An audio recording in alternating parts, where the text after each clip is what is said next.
Welcome to my channel ज्ञान मंत्रा। आज हम डिस्कस करने वाले हैं मोशन की डेरिवेशंस को। ठीक है, हम सारी डेरिवेशंस ट्राई करने की कोशिश करते हैं आज।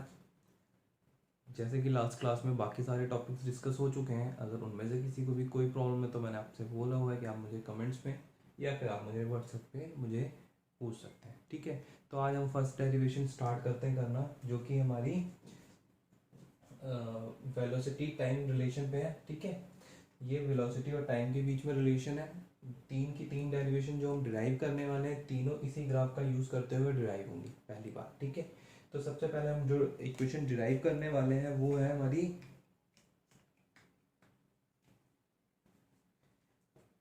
a equal to v minus u upon में। हम आज ये वाली इक्वेशन डिराइव करने वाले हैं सबसे पहले। ठीक है, इसको डिराइव करने के लिए हम थोड़ा सा इसमें इम्प्रोवाइजेशन करते हैं। कुछ चीज़ें हमें ड्रॉ करनी पड़ेंगी। सबसे पहले एक लाइन ड्रॉ करो जो कि टाइम एक्सिस के पैरेलल हो, और एक लाइन ड्रॉ करनी है जो वेलोसिटी एक्सिस के पैरेलल हो।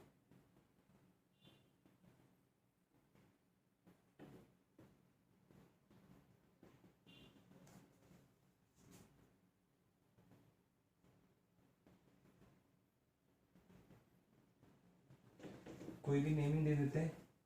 ये हमारा ए पॉइंट है, ये हमारा बी पॉइंट है, ये हमारा सी है। इसे हम ओ मान लेते हैं और इसे हम ई मान लेते हैं।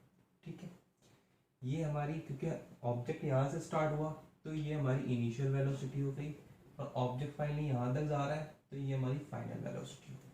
ठीक है, और इस पॉइंट को हम मान लेते हैं डी। अब ध्यान देना, इस ग्राफ से हमें कुछ चीज़ें निकालनी है। ठीक है, सबसे पहले हम निकालते हैं।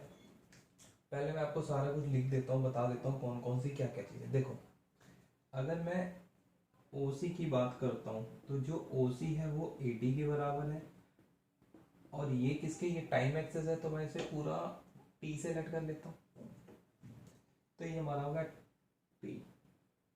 ठीक है, OA की बात करूँ तो OA जो है हमारा DC के बराबर है, जो कि हमारी इनिशियल वेलोसिटी है। और अगर मैं आप BC की बात करता हूँ तो BC जो है वो इक्वल है EO के बराबर, जो कि हमारा V के बराबर है। ठीक है, ये सारी चीज़ें क्लियर नहीं, जस्ट हमने ग्राफ का यूज करते हुए ग्राफ से हमने ये सारी चीज़ें बता दी है। अब हमें एक्सेलरेशन के बारे में पता है। एक्सेलरेशन हमारा क्या होता है,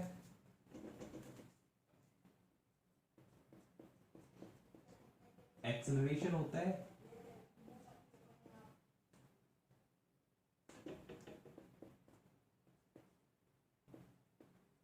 चेंज इन वेलोसिटी अपॉन में टाइम। यहां तक बात ठीक है, समझ आती है?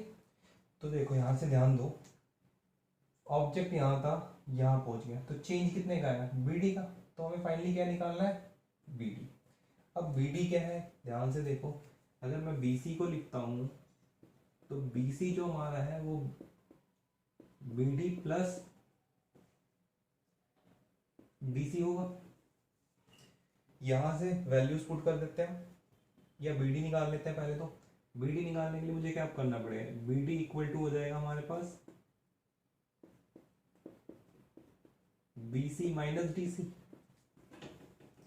अब BC minus DC, BD equal to, BC हमारे पास क्या है, चेक करो यहाँ से। BC हमारे पास है EO, और EO हमारा है V, और DC, ये रहा DC OA के इक्वल है, यानी U के बराबर है। तो BD के हमारी वैल्यू आ गई। ठीक है, अब हम इस फॉर्मूले के अंदर पुट करते हैं। तो चेंज इन वेलोसिटी की बात कर रहे हैं, तो चेंज इन वेलोसिटी क्या है हमारे पास, acceleration equal to change in velocity हमारे पास BD है अपॉन में। अब देखो, यहां से यहां जाने में टोटल टाइम कितना लिया, ये क्या टाइम है, T कह सकते हो, या फिर यहां से देखें तो आपका OC आ गया। ठीक है, पुट द वैल्यू। तो एक्सेलरेशन को हम A से डिनोट करते हैं। BD हमारे पास यहां से आया है, जो कि हमारे पास है V माइनस यू, और टाइम कितना लिया है, T। ठीक है, तो पहला रिलेशन हमारा डिराइव हो जाता है। आप इस फॉर्म में भी लिख सकते हो, या फिर आपको कभी कभी ये इस तरीके से भी लिखा मिल जाएगा, v equal to u plus a t. बात सेम है, चाहे आप ऐसे लिख सकते हो या फिर ऐसे लिख लो। क्लियर है? तो फर्स्ट डेरिवेशन हो गई है, क्लियर हो गई होगी। अब हम नेक्स्ट इसकी करते हैं, ठीक है।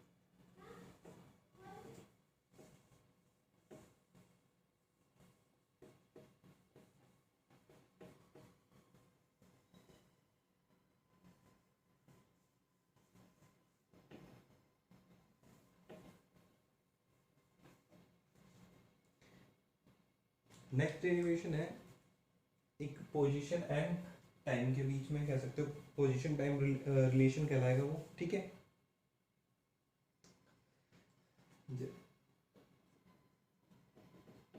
पोजीशन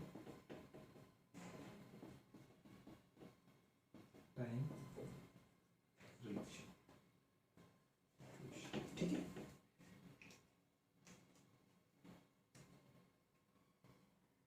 हम अब ड्राइव करने वाली सेकेंड इक्वेशन जो है s equal to u t plus half a t square, ठीक है। ये वाली इक्वेशन ड्राइव करने वाले हैं। अब देखो s देखते हैं, हमें समझ आता है s जब हमें निकालना होता है तो हमें क्या निकालना पड़ता है उस केस में, area under the slope. Clear है? तो अब मुझे इस केस में क्या निकालना पड़ेगा, ये अगर मैं ये एरिया और ये एरिया निकाल लेता हूं तो मेरे पास क्या मिल जाएगा, डिस्टेंस मिल जाएगा, ठीक है। तो मैं निकाल लेता हूं, चलो। s equal to area under slope A B. Simple सी बात है, ए बी के नीचे का सारा एरिया। अब ए बी के नीचे क्या बन रहा है, एक ट्राइंगल बन रहा है और एक रेक्टेंगल। तो हमारे पास क्या हो गया, s equal to area of rectangle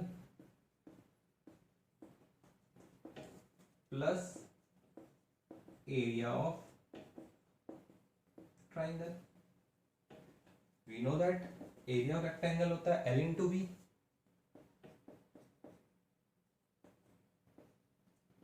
और एरिया ऑफ ट्राइंगल होता है half into base into height. अगर मैं रेक्टेंगल की बात करता हूं तो ये मेरे पास लेंथ और ये ब्रेथ ले सकता हूं मैं इसको, तो मेरे पास क्या आ गया, OC इंटू BC। क्लियर? या OC इंटू AD AO लिख सकता हूं मैं, प्लस हाफ इंटू, अब मैं इस ट्राइंगल की बात करता हूं, ये ट्राइंगल बन रहा है ABD।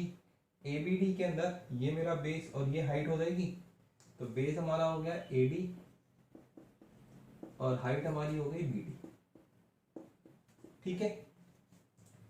वैल्यू पुट कर देते हैं हमने जो अभी हमने निकाली थी, दोबारा से मैं यहां लिख देता हूं। हमारा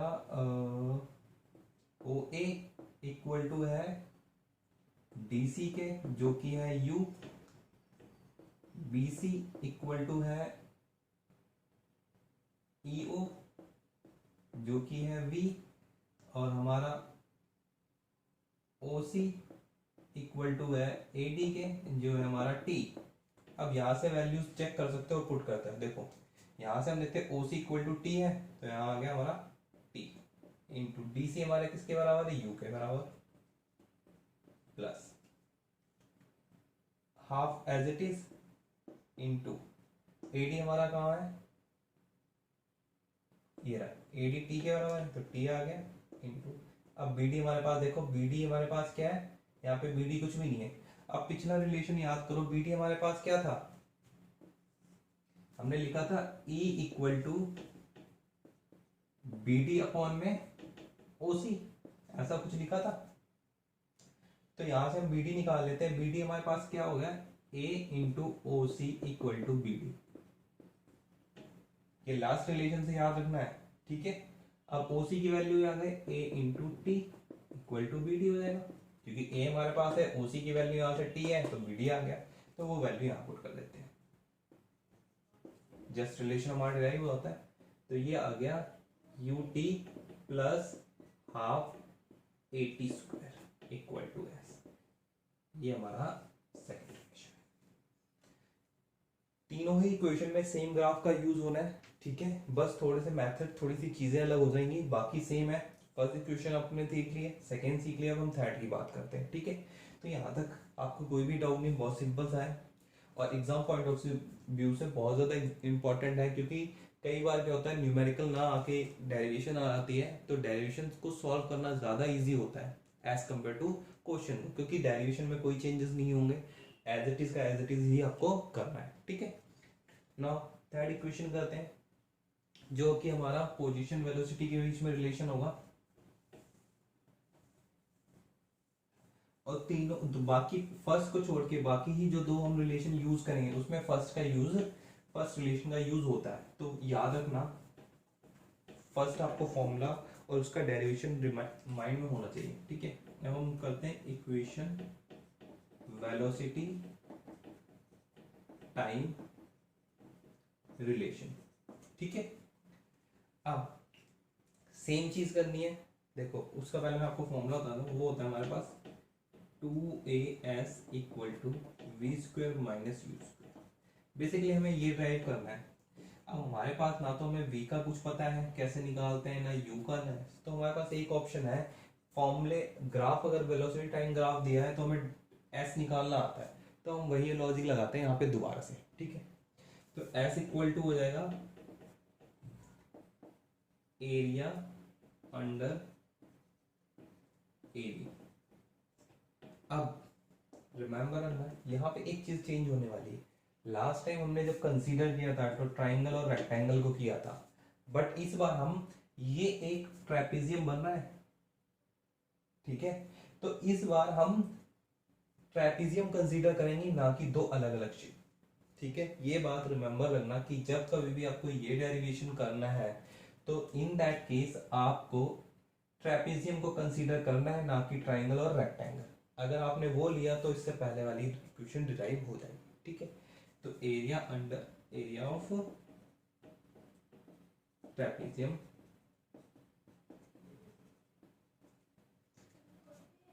ABCO। अब एरिया ऑफ ट्रेपेजियम क्या होता है, you know very well, S equal to half into sum of parallel side into height, यही होता है फॉर्मूला, ठीक है। अब यहां पे देखो हाफ तो एज इट इज रहा, अब सम ऑफ पैरेलल साइड की बात कर लेते हैं हम। देखो अगर मैं ये और ये साइड लेता हूं तो ये दोनों पैरेलल तो हुई नहीं, तो ये दोनों पैरेलल नहीं ले सकते। अगर मैं ये देखूं और ये देखूं तो ये दोनों पैरेलल है। अब कई बच्चों के माइंड में आ सकता है कि ये यहाँ पे इतनी छोटी है, यहाँ इतनी बड़ी है, तो पैरेलल का मतलब सिर्फ यही होता है कि दो लाइन जो एक दूसरे को कभी इंटरसेक्ट ना करें वो पैरेलल होती है। हमें सिर्फ इस बात से मतलब है, ये दोनों पैरेलल लाइंस हैं, तो इसलिए हमें इन दोनों को कंसीडर करना है। तो इस हिसाब से हमारे पास क्या हो गया, AO प्लस BC, और हाइट हमारे पास कितनी है, ये, ठीक है। हाइट हम क्या लेंगे, ये लेंगे, क्योंकि हाइट इसको तो ले नहीं सकते, हाइट हमेशा राइट एंगल पे होती है, परपेंडिकुलर होता है, उसे हाइट लिया जाता है। तो ये हो गया OC। जस्ट कुछ नहीं करना है, यहां से वैल्यूज पुट कर देनी है हमें। S equal to half, AO की वैल्यू चेक करो U है, BC की वैल्यू चेक करो V है, और OC की वैल्यू चेक करो T है। अब रिमेंबर देखो, यहाँ पे ध्यान देना, इस फॉर्मूले के अंदर कहीं पे भी T का यूज नहीं है, ठीक है। इस फॉर्मूले के अंदर कहीं पे भी T का यूज नहीं है, तो रिमेंबर रखना। अब मुझे यहाँ से क्या करना है, T को एलिमिनेट करना है। अब T को एलिमिनेट कहाँ से करेंगे, जो हमने फर्स्ट फॉर्मूला किया था उसका यूज करेंगे, ठीक है। फर्स्ट फॉर्मूला हमारे पास क्या था, A equal to v minus u upon में T। यहाँ से T की वैल्यू निकाल लो, T इक्वल टू आ गया हमारे पास v माइनस यू अपॉन में A। ये T की वैल्यू यहाँ पे सब्स्टिट्यूट कर दो आके, तो S इक्वल टू हो जाएगा half into u plus v v minus u upon में a, ठीक है। अब मैं इसको जरा अरेंज करके लिख लेता हूँ, तो s इक्वल टू हो गया, मैं u प्लस वी लिखा है, इसको v प्लस यू लिख लेता हूँ, ठीक है, कोई दिक्कत होगी नहीं उससे। तो ये आ गया 2a नीचे, ये v प्लस यू, और यहाँ आ गया v माइनस यू, ठीक है। अब यहाँ पे चेक कर सकते हो, इसको मैं इस तरह भेज सकता हूँ, तो मेरे पास क्या बन गया, 2as equal to v plus u और v माइनस यू।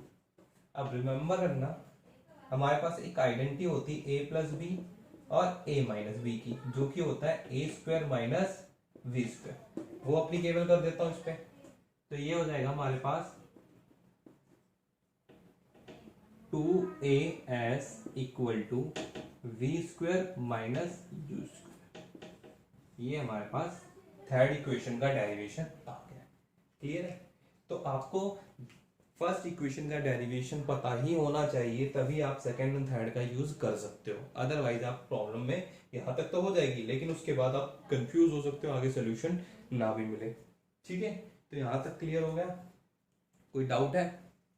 ठीक है, तो यहाँ पे ओके। अब इन तीनों इक्वेशंस का यूज करते हुए, ठीक है, हमारे पास बहुत सारे न्यूमेरिकल्स हैं जिनको हमें सोल्यूशन जिनका करना है वो हम सीखेंगे। ठीक है,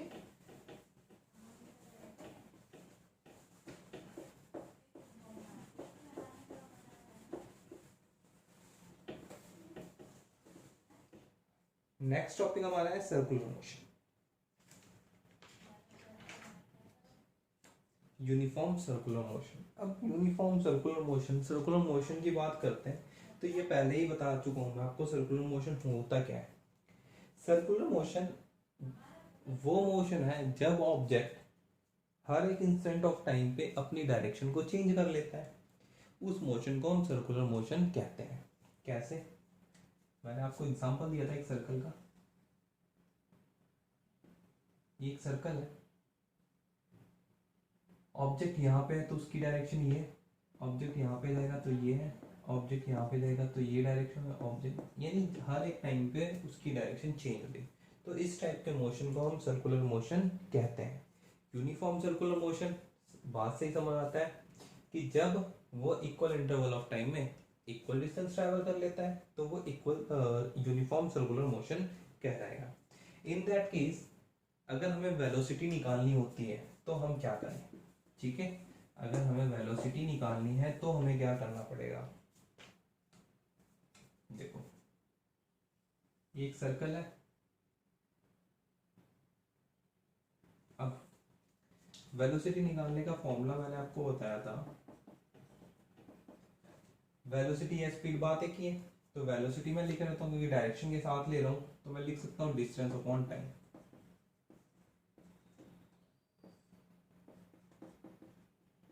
अब रिमेंबर रखो, यहाँ सर्कुलर मोशन है, अगर ऑब्जेक्ट यहाँ से चलना स्टार्ट करता है और पूरा घूम के आता है, तो एग्जैक्टली उसने क्या कवर किया है? उसने इस सर्कल की बाउंड्रीज को कवर किया है। अगर वो कोई ऑब्जेक्ट किसी सर्कल की बाउंड्री घूम रहा है, दैट्स मीन वो क्या कर रहा है? उसके सर्कमफ्रेंस पे घूम रहा है। ठीक है, तो सर्कल का सर्कमफ्रेंस क्या होता है? 2πr। तो वेलोसिटी हो जाएगी हमारे पास in that case 2πr upon में t। तो ये हमारा फॉर्मूला होता है velocity of object in a circular motion. ठीक है, मे बी ऑब्जेक्ट हाफ यहाँ तक आता है, यहाँ से स्टार्ट करे और यहाँ पे खत्म हो जाए, तो हाफ किया तो इसलिए हम 2 से डिवाइड कर देंगे, तो इन दैट केस वो πr अपॉन t हो जाएगा। अगर फॉर एग्जांपल यहाँ से स्टार्ट करता है और यहाँ तक आ रहा है, तो ये 1/4 हुआ, तो 1/4 हम कर लेंगे। ठीक है, तो उससे हमारा आ जाएगा πr अपॉन 2 इंटू अपॉन में t, यानी πr अपॉन 2t। ठीक है, इस तरीके से हम इसको कर सकते हैं। क्लियर हुआ ये बात? नॉर्मली इस क्वेश्चन इस बेस पे एक सिंपल सा क्वेश्चन आपको एग्जाम में मिल सकता है। ठीक है, तो आपके सारे के सारे टॉपिक एनसीईआरटी के डिस्कस हो चुके हैं। ठीक है, कोई भी टॉपिक आई थिंक नहीं है जो आपको नहीं बताया गया है, तो आप अच्छे से इन वीडियोस को देखें, समझें। कोई डाउट होता है, कोई भी प्रॉब्लम आती है, कुछ भी नहीं समझ आता है, कोई भी टॉपिक नहीं क्लियर है, तो आप मुझसे कमेंट्स में या मेरे व्हाट्सएप नंबर पे मुझसे डिस्कस कर सकते हैं। ठीक है। नेक्स्ट क्लास में हम न्यूमेरिकल्स की बात करेंगे बेसिकली। तो हम जितने ज़्यादा से ज़्यादा न्यूमेरिकल सॉल्व करने की कोई तो नेक्स्ट लेक्चर ज़रूर देखें, वो आपके लिए बहुत बेनिफिशियल होने वाला है। ठीक है। Thank you for watching my video. Please like, subscribe and share. Thank you so much.